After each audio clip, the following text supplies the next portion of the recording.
when for fx is constant.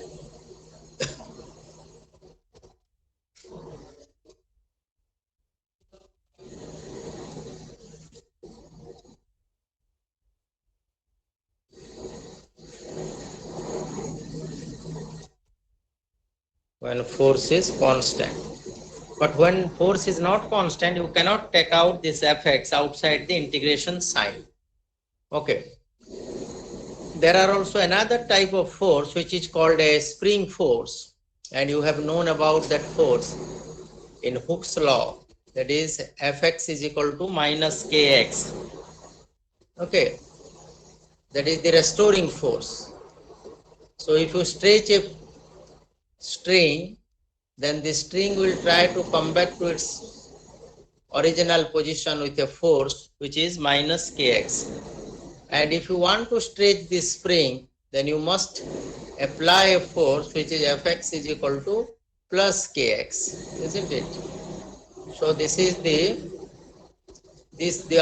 upper one is the restoring force, and the lower one is the force required to stretch a spring. Force required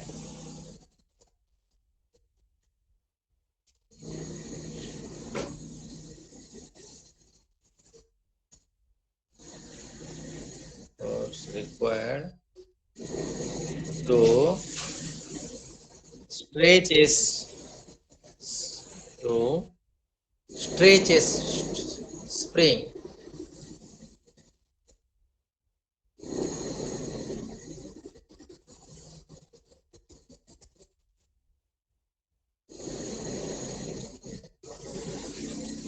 Okay, so we will get a specific formula for that. Now if I will replace this fx with this kx, what I am going to get, you see. So suppose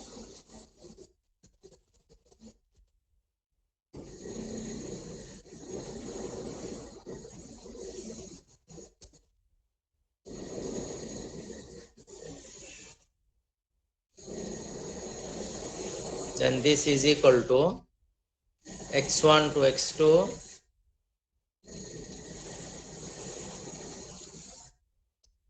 and in place of fx I will write kx dx.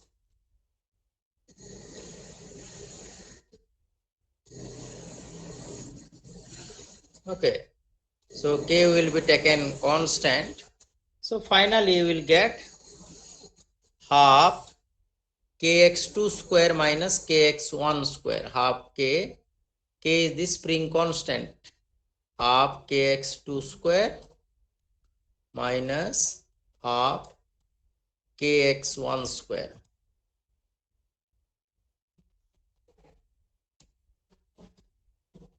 Okay. So this equation says that if the spring was originally on stretch, or if the spring was stretched, if the initially spring is already stretched at a distance x1, the work we must do to stretch it to a greater elongation x2 will be this one, because this is the amount of work required. That means you have stretched a spring already to x1, and from x1 if you want to extend it to x2, then this must be the amount of work that you have to put into the spring so that it will it will be stretched. Now, so you see, so we get the same thing actually in the work energy. We will get the same formula for the work energy theorem for straight line motion also. How I will get that? So from here actually I will start, just wait. Because for a constant force you have seen that the work done is equal to the change in kinetic energy. Here also we will be getting the same thing, because here what I will be writing, because you see this is equal to x1 to x2, x1 to x2, and in place of fx I will write max dx. isn't it? That is equal to m is constant, so it will be taken outside. Then I will write x1 to x2, and in place of ax, dvx by dt, isn't it? Because acceleration is the rate of change of velocity into dx. So that is equal to, now dx by dt is v. So I will get, and when the body was at position x1, its velocity was v1. And when the velocity body is at x2, its velocity is v2. So I will be getting vx dvx, because dx by dt, you see, this is dx by dt, okay, which is vx, and then dvx. So now the integrand changes from dx to dvx. That's why the limit also changes from x1 to v1 and from x2 to v2. Now the derivative, the integration of vx is half vx square. So you will get m by 2 vx square. Then I will put the value. So first v2 square, then minus v1 square, minus v1 square. So again I will get this same equation. So this is equal to half mv2 square, mv2 square minus half mv1 square, mv1 square. Okay, and mv2 square is k2 and mv1 square is k1. So k2 minus k1, that is equal to delta k. So again we see that whether the force is variable, again we find the same thing, that the work done is equal to k2 minus k1. The total work done, W total, is equal to k2 minus k1, or that is equal to delta k. K2 minus k1, that is equal to delta k, change in the kinetic energy. Okay, so even this equation holds good for motion along a curve. This is motion along a straight line motion. Though this force is variable, but we have derived this equation for straight line motion. So naturally now we will say that whether this is valid for a motion along a curved along a curve, and you will find out that if it is a motion along a curve also, the same thing you will get. This is for straight line motion. Okay, this is for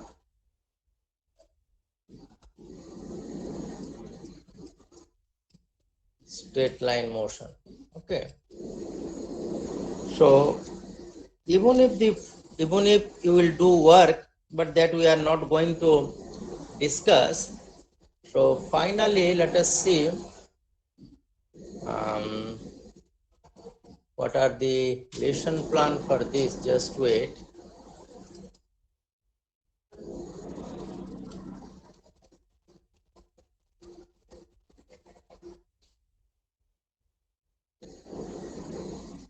Yes, example 6.10, that is an example from power.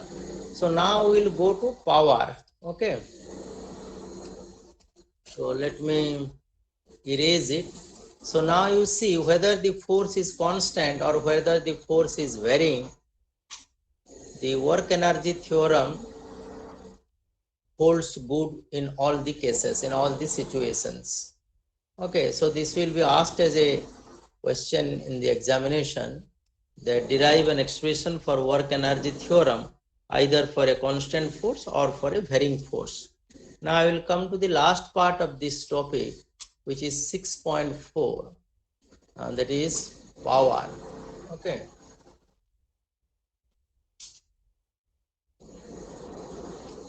power is the, so this is 6.4 power.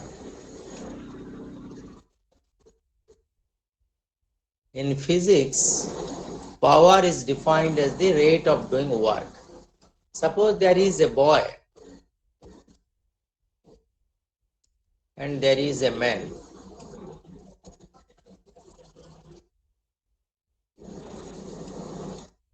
Suppose in 1 hour,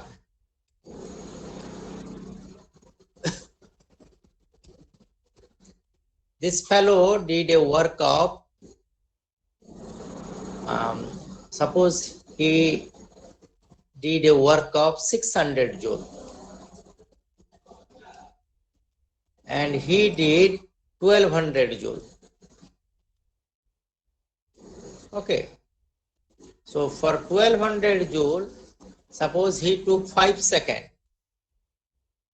and for 600 joule, this fellow took 2 seconds, let us say, or 3 seconds.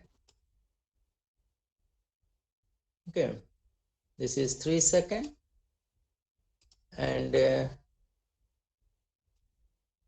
he took, let us assume, 8 seconds. So here what we will do, not 5 seconds, we took 8 seconds. Okay, so who did more amount of work, the man or the child or the boy? Let us say this is the man and this is the boy, suppose. So who did more amount of work? Child. Yes, the man or the boy? Boy. No, Sir, 600 is man. bigger. Man, because 1200 joule is bigger than 600 joule. And I am asking you the question, who did more amount of work? So 1200 joule is more than 600 joule. So naturally the man is doing more work than the boy. Now who is doing more work per second? Then you have to divide Boy. this 1200 joule by 8 seconds and you will get a number 150 joule by second, and joule by second has a special name, that is what is called watt. Okay, so I will call it 150 watt. Either I will write WATT or I will use a capital W. So let me use capital W. So you will be, sometimes physics is very misleading, because the same W we are using it for work done, and the same W is now your SI unit of power. So you should be careful. And here if I divide the 600 by 3, I will get 200. So 200 watt, isn't it? Here 150 watt. Because 200 watt is greater than 150 watt, so the boy is delivering more amount of work per second than the man, because per second the boy is delivering 200 joules of energy, whereas the man is delivering 150 joules of energy. So naturally the boy has more power than the man, but the amount of work done by the man is more than the amount of work done by the boy. So this gives you an idea of power. So let us define average power. So average power is defined as P average is equal to delta W, change in work, divided by delta T, the interval of time. Okay, this is average power. Remember, this is, I am calling it as average power. Okay, AVERAGE, average power, POWER. So average power is equal to delta W by delta T. Now from average to instantaneous, I have already told you how to proceed from the average to instantaneous of any quantity, isn't it? If you know average, then it's one step from average to instantaneous. How you will go? You have to reduce the interval to smaller and smaller extent, And when you reach a delta T is vanishingly small or delta T approaches zero, then that power is known as instantaneous power. Okay, so what I will do, I will define my instantaneous power as a P. I need not write instantaneous. So by P means instantaneous power, limit, this is LIM, limit delta T tends to 0, delta T tends to 0, delta W by delta T, delta W by delta T. And the notation for this is dW by dt. Derivative of W means work done with respect to time. So dW by dt is your instantaneous power. This is instantaneous power. INSTANTANEOUS,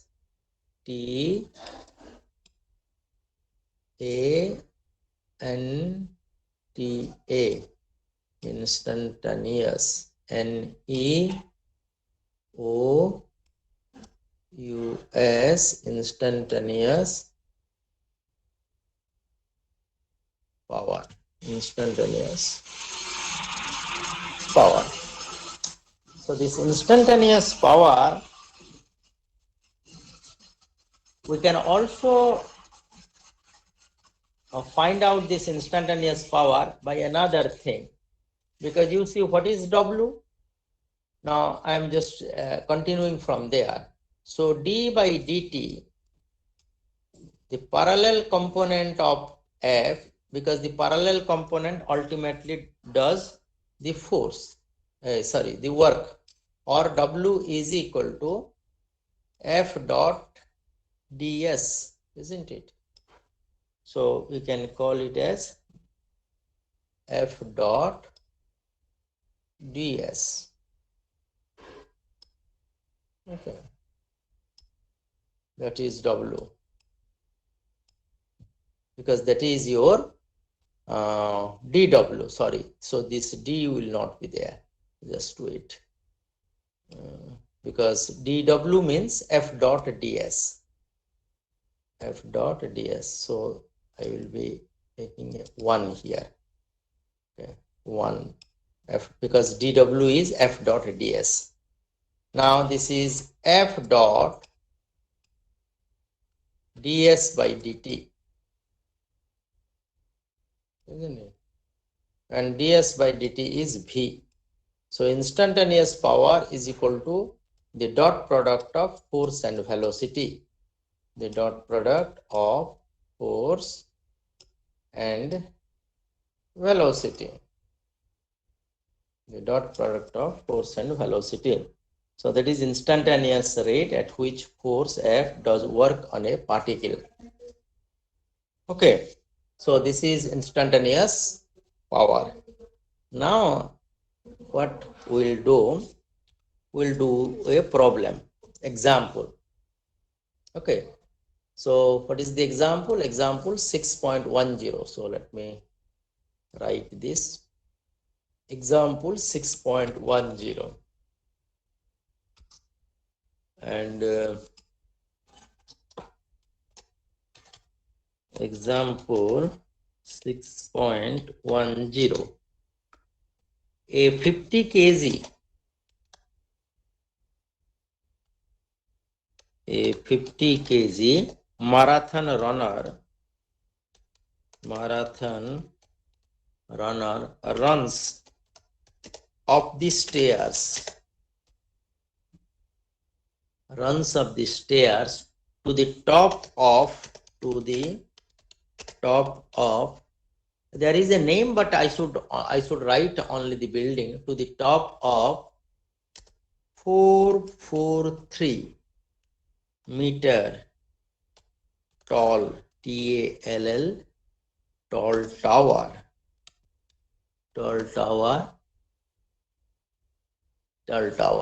full stop, to lift herself to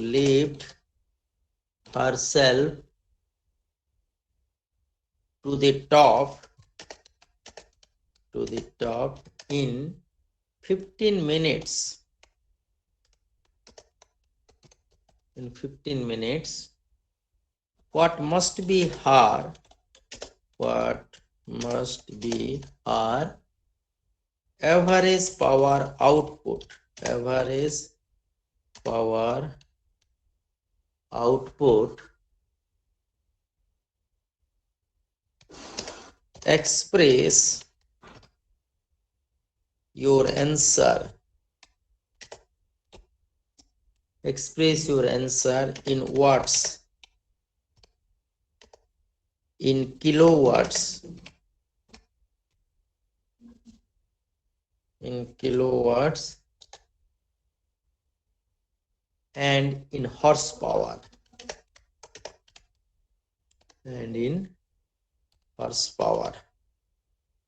Okay, so now we want to do this question. This is express your answer in watts, in kilowatts, and in horsepower. Okay, so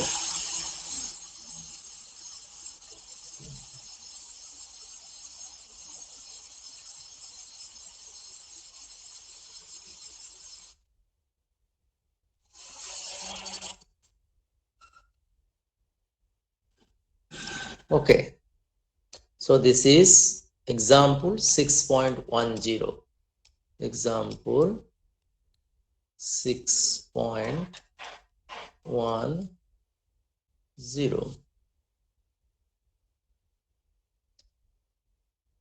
Now we want to do this example. So when the lady is climbing a 440-meter tall building, H is equal to 443. H is equal to 443 meter, isn't it? And actually she is applying a force against the gravity.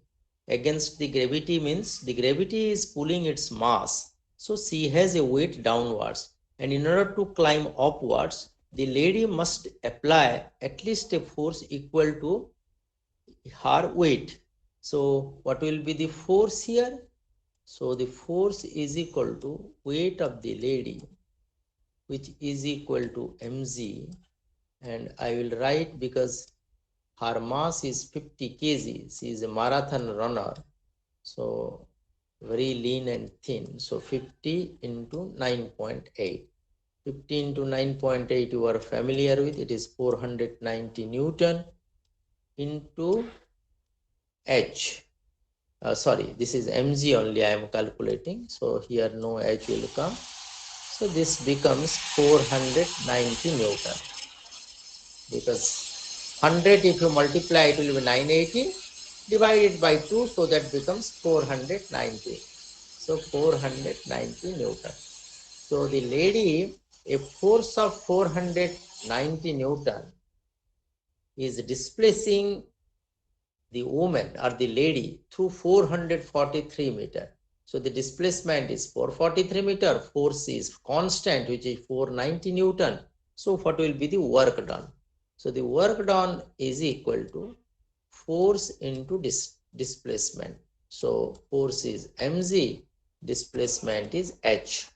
So 490 into 443. So you will get 490, your mg is 490, your h is 443. So when you multiply them and do the calculation, so you will get a number which is equal to, and this is unit, joule, isn't it? So you will be getting, don't confuse with this one, just wait. So this is, so this is joule actually, and you will get 2.17. I have written it in the standard form. So 2.17 into 10 to the power 5 joule. So that will be the amount of work done against the gravitational force. Okay. So, and the lady did this amount of work in 15 minutes. So what is the time interval? Delta T is equal to 15 minutes. 1 minute is 60 seconds. So 15 minutes into 60, that is equal to this much second. So this equals to 900 second. Okay. So 2.17, this is second. Okay. So 2.17 into 10 to the power 5 joule of work is done in 900 seconds. So what will be the average work? So, average power. So the average power will be W by delta T. Okay. So P average is equal to this work, which we have found out to be 2.17 into 10 to the power 5, and the time is 15 minutes or 900 second. We'll divide it by 900, and joule by second is watt. So I can directly write a W. And if I do the calculation, I will get it as 241 watt. 241 watt. Okay. 241 watt. That is equal to, because we have to express it in kilowatt also. So 1000 watt is equal to 1 kilowatt. So 241 watt is equal to 241 by 1000 by 1000 kilowatt. 1000 kilowatt. That is equal to 0.241 kilowatt. Okay, so we have expressed it in kilowatt also. Then we have to express it in horsepower. Now 746 watt is equal to 1 horsepower. Okay, so it will be roughly less than 0.5 horsepower. Let us see. So 746 watt is equal to, this is watt, is equal to 1 HP. HP means horsepower. You must have seen your water pump. Okay, the unit is HP, half HP motor, 1 HP motor, 2 HP motor, like that. Okay, so 241 watt will be how much HP? So 241 divided by 746.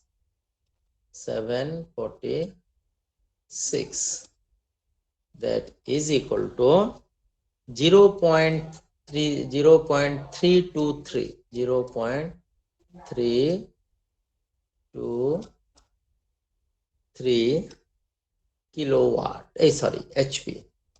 So now we have answered our questions, both in, so express your answer in watt, kilowatt, and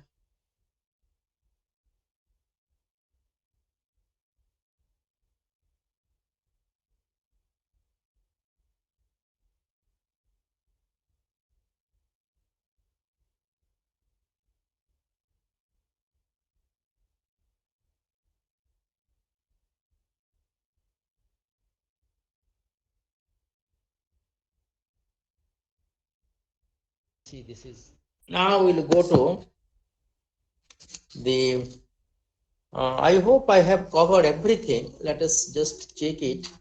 Have we left anything? Test your understanding 6.1, 6.2. Topic 6.1, 6.1 was work. 6.2 was work energy theorem for constant force. 6.3 work energy theorem for varying force. 6.4 power. Then test your understanding 6.1.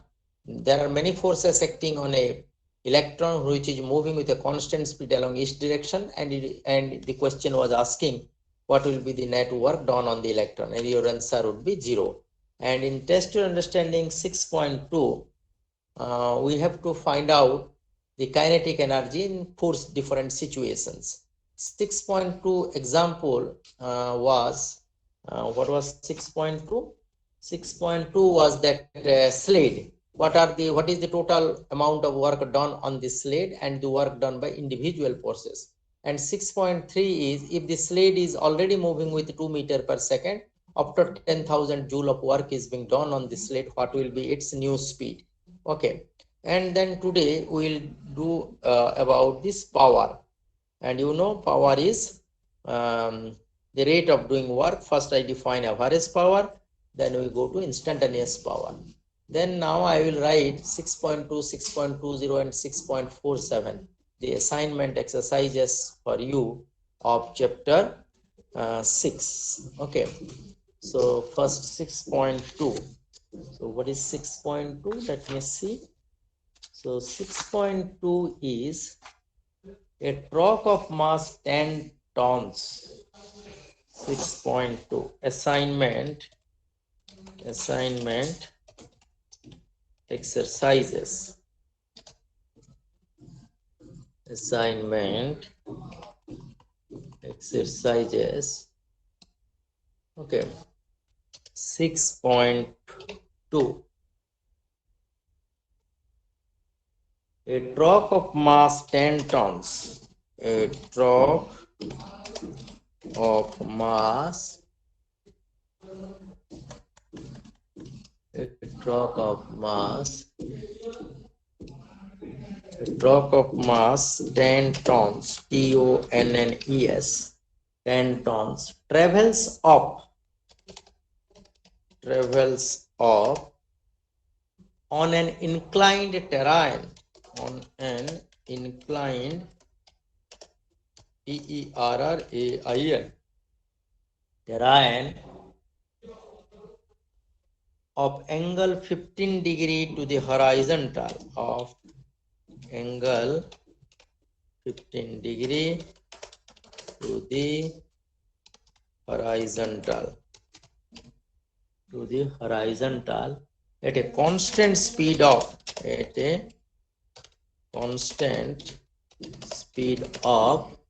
36 kilometer per hour, 36 km by h, full stop. Here let me make it a degree, 15 degree. Okay, this is tons. Let me separate it. This is also okay. Now the question is, if the resistance per kg,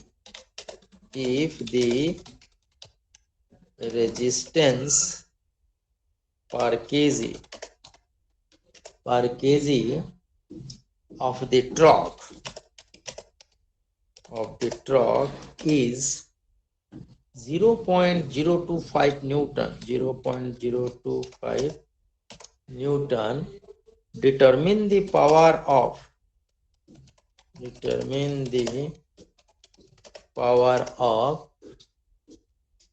the engine of the trough, power of the engine of the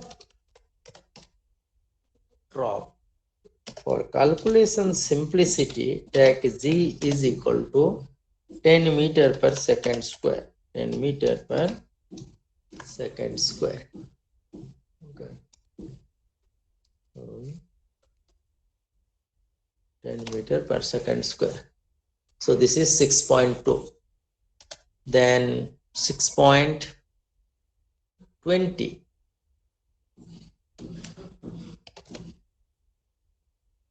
You throw a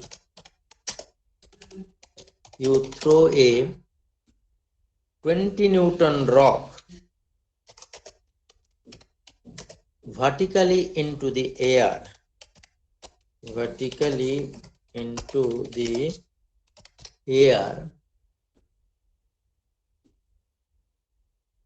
from ground level.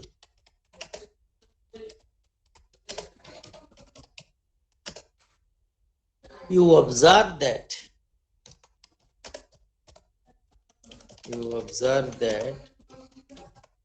when it is 15 meter above, it is 15 meter above the ground, it is traveling at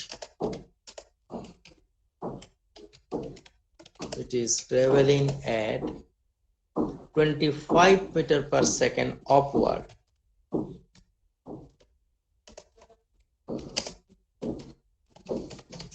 Full stop. Use the work energy theorem. Use the work energy theorem. Use the work energy theorem to find bit A, the rock's speed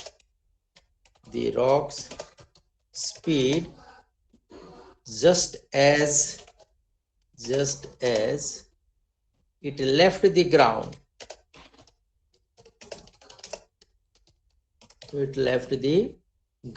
And another question, its maximum height.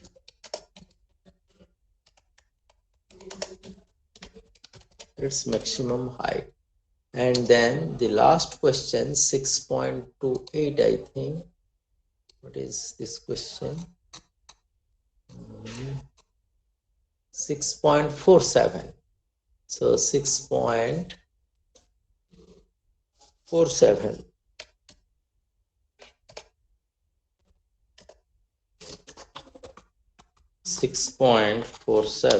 Just wait. 6.47 is a force in the plus x direction with magnitude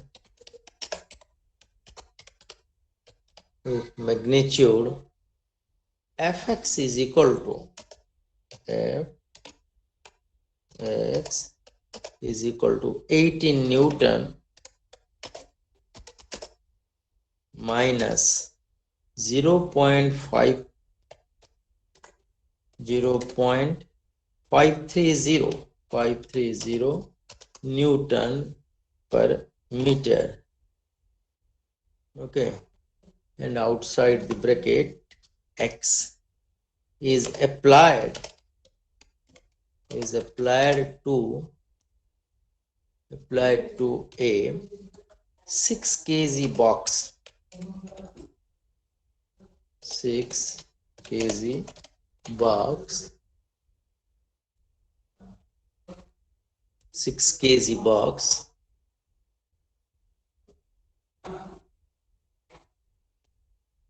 That is sitting on the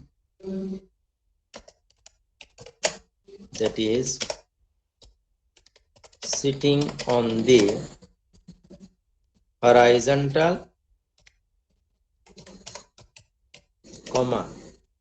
frictionless surface of a frozen lake. Fx is the only horizontal force.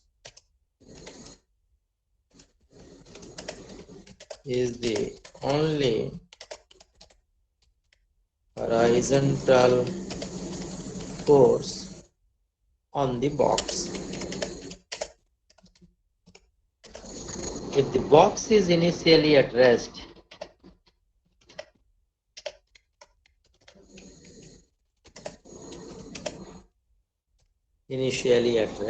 at x is equal to 0,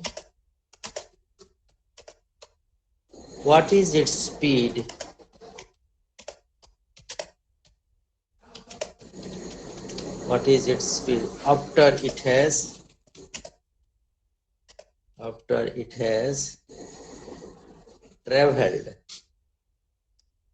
After it has traveled 14 meter.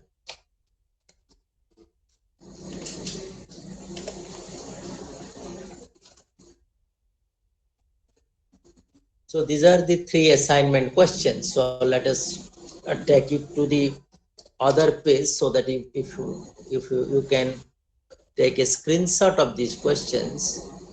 Maybe let me make the font little bit less so that you can take a screenshot of a single page. Okay, now it's okay. So assignment exercises, now everything is okay. So take a screenshot. So have you taken a screenshot?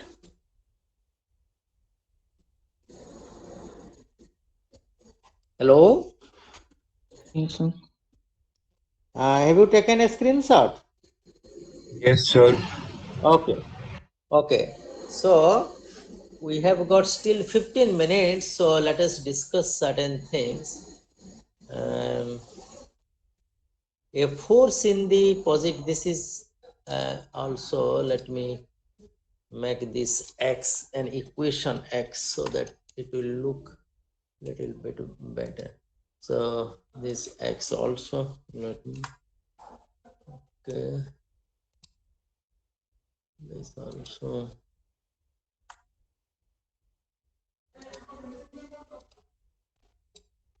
okay. So this is into, sorry, there is a t here, so I've forgotten, and here it should be if the resistance per kg. Okay, a torque of mass 10 tons. This is here, it is TONES, tons. So 10 tons travels up on an inclined terrain of angle 15 degree to the horizontal at a constant speed of 36 km per hour. If the resistance per kg of the torque is 0.025 Newton, determine the power of the engine of the torque. Okay. So we can find out the resistance. Actually, when the torque is climbing, there must be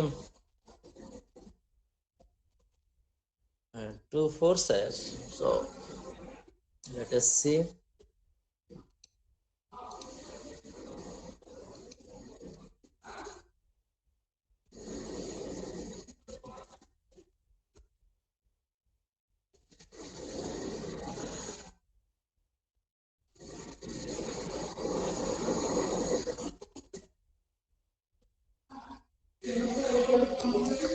So there is an incline like this.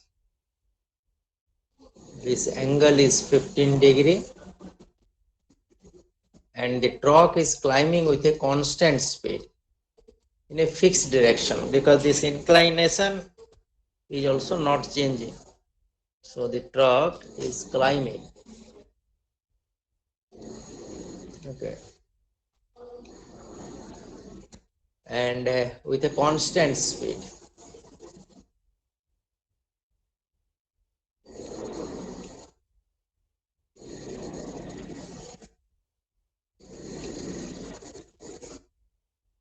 Okay.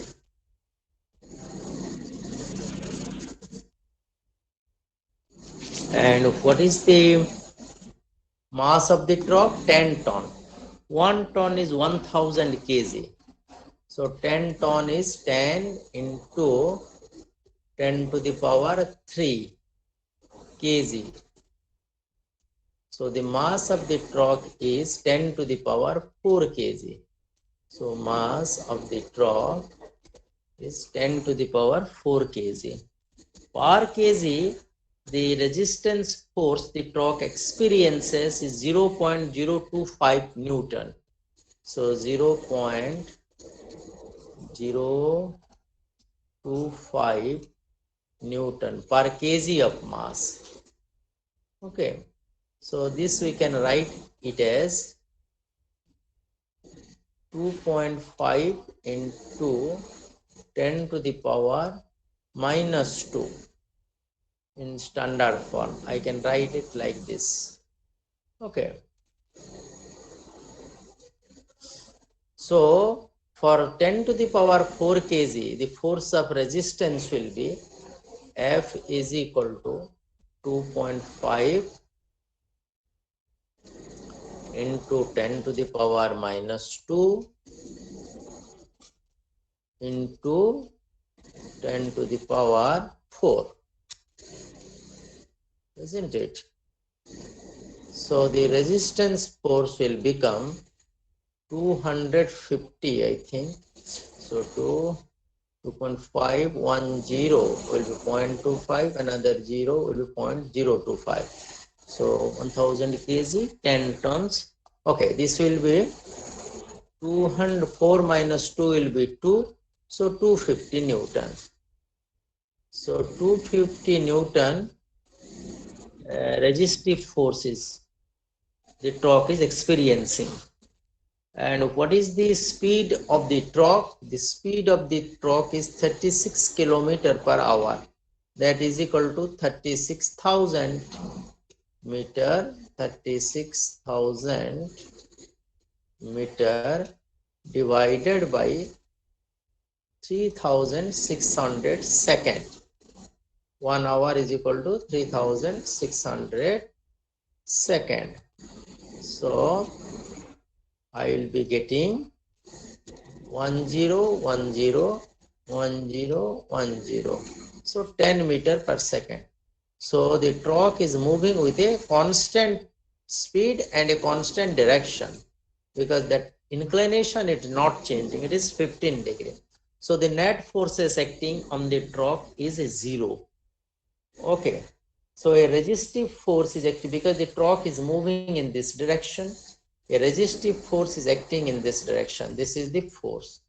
And the engine is also generating a force, that you must understand. Otherwise, the torque is not going to be balanced. Because if you see, this will be the weight of the torque. So there will be the normal force is like this. So I can, this weight can be resolved into two components like this, isn't it? So it has a horizontal component is also trying to pull the torque, the frictional force and the horizontal component. So in this direction, there will be how much force? 250 Newton plus W sine theta. So the total force in this direction will be F plus W sine theta, isn't it? This F plus W sine 15 degree, sine 15 degree. I am just giving you a hint, you can do it yourself. So F plus W is mg, m is given, g you can take for 10. So this mg becomes 10 to the power 5, and then multiply it with sine 15 degree. So that force is being countered by this force of the engine. So determine the power of the engine. So power of the engines means work by time, or determine the power of the engine. So you can find out with a constant field of 36, if the resistance per kg of the torque is, determine the power of the engine of the torque. Okay. So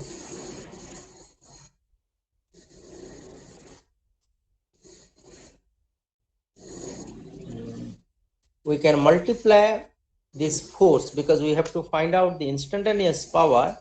So multiply this force with this speed 10 meter per second, and that will give us the power of the engine, isn't it? So from here you will find out this F, and this V is there. So you will multiply, and that will give you the power of the engine. Now I will go to the second questions.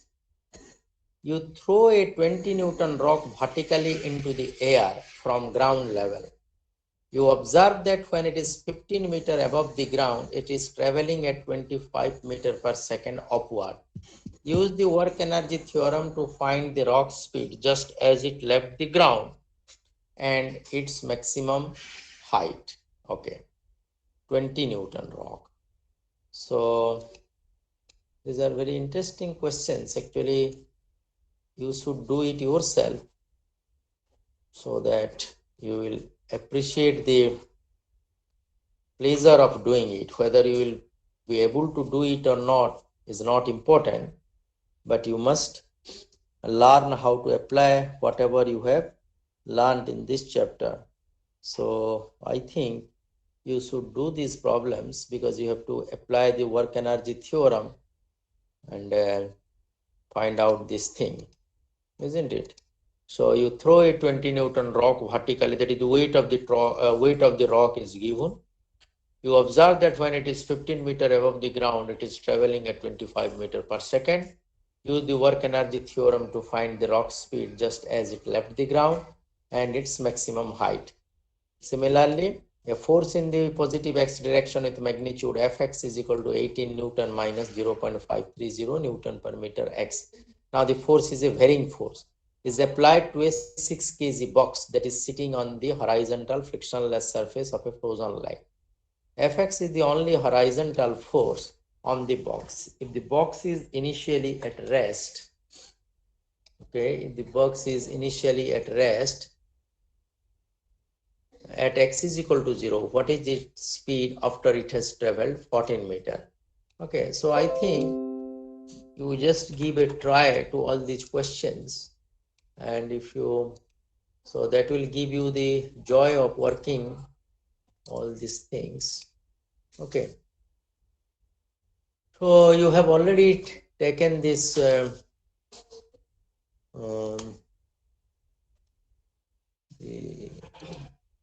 assignment exercises, and in the next class we'll read chapter 7 and we will discuss. Of course, I have forgotten today, but in the next class we will bring that assignment, the mid-semester questions of previous examination so that you can understand how questions will be set for you. So if you have got any questions, you can ask. We have got 3 minutes. I wanted to do these questions for you. Then I thought that no, I should not deprive you of the joy of working out the numericals for yourself.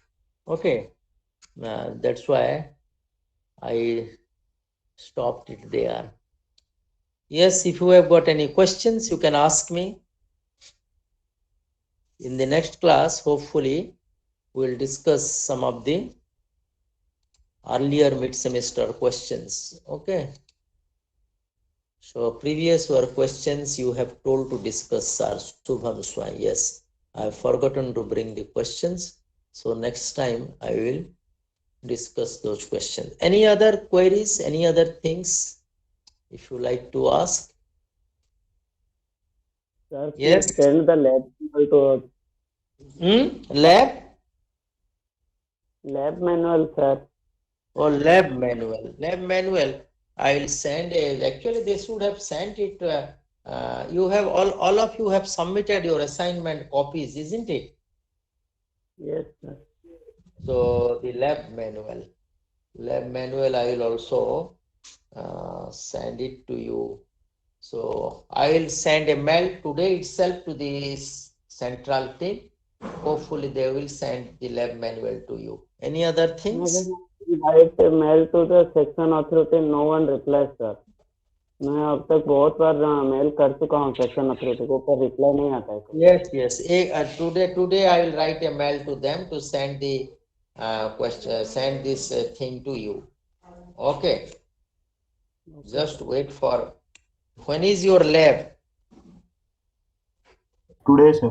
Today, sir. Today. Okay, we'll see it. So just wait for today, and next time you will have your lab manual. Any other questions? Mid-sem syllabus, I have also no idea. I think at least we will complete chapter 7 before the mid-semester examination. So today I will ask our fellow colleagues what are the progress in other sections. So I think up to chapter 6, they may ask you questions, and we'll also discuss previous year questions, and these questions also will revise before the examination. At least 1 or 2 class we will dedicate, so that you will have an idea of how to write the examination. Okay. Sir, all question will be MCQ or subjective type? Normally, no MCQ questions were asked in the ordinary circumstances. Normally, the questions are of, you will be asked to answer 5 questions out of 6 questions. And each question carries 6 marks. So there will be 3 bits in each question. Each bit carries 2 marks. And 2 marks type of questions are descriptive, not MCQ. Okay, but what will be the mode of examination this time? What they are going to do, I have no idea. So my personal advice to you is that try to understand physics, focus on things, learn whatever you have not learned, remove your misconception. All other things will automatically fall